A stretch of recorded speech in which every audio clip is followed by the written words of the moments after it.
So the equation of the circle shown in the diagram is x squared plus y squared minus 6x minus 10y plus 9 is equal to 0. So the x-axis and the line L are parallel to the tangent to the circle and tangents to the circle. So what we can say then, that see the distance from there to there, yeah, that would be the diameter.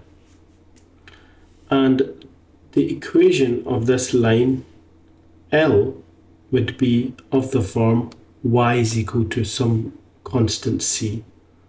So in order to get that, what we can do, we can find the center of the circle. And to get the center, if you remember, so it's 2g, that would be minus 6, which would be, g would be minus 3, 2f would be minus 10, so f would be minus 5.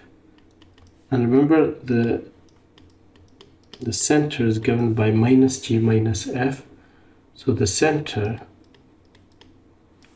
would be 3, 5. So to get the radius, so we know that center is 5, so that's halfway, that's 5, then all the way up, that's 10. So that means the equation of the line